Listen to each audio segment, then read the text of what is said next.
Adobong isaw ng baboy with bulaklak. Yummy, yummy, yummy food. Tara guys, samahan nyo ako magluto nito. Hello guys. Andito na naman ako. And welcome again sa aking cooking vlog. Diba? Ito guys, isaw. Isaw ng baboy na pinakuloan. Nilinisan ko na to guys. At pinakuloan ko na. Okay? Ngayon naman guys, adoboy natin siya ng toyo.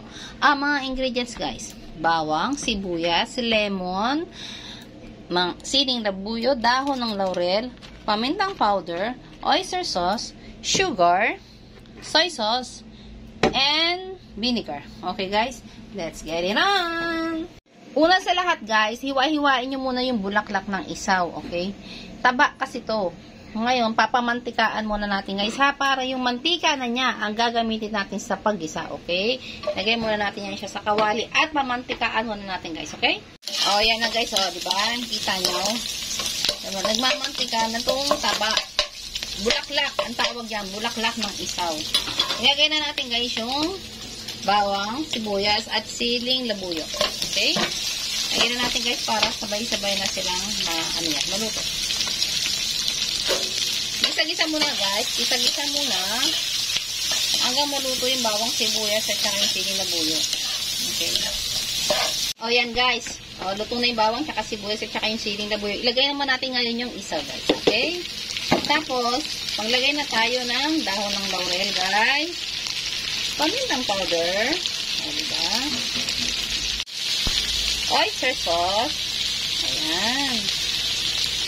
Tapos, a little bit of sugar. O, diba guys? Ayan.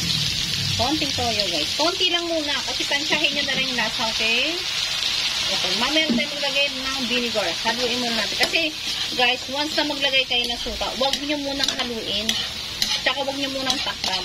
Kasi, mahihilaw yung suka. Aasim yung niluto nyo guys. Yan guys. Ngayon, lagyan natin siya ng konting water guys. Konti lang. Kasi luto na tong isaw at saka yung bulaklak guys. Diba?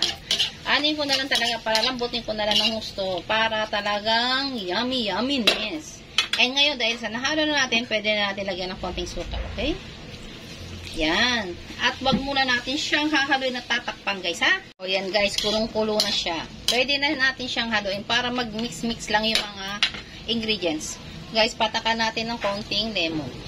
Tanggal na mga yung ng mga kolesterol. Para hindi tayo pag kumain matakot sa kolesterol. Okay? Yan. Mix lang guys. Then, i-adjust nyo na lang yung lasa ha. Okay. Ayan na guys. Diba? Malapit na siya maluto guys.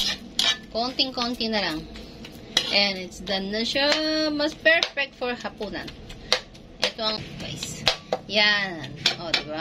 Yummy isaw with bulaklak. Diba?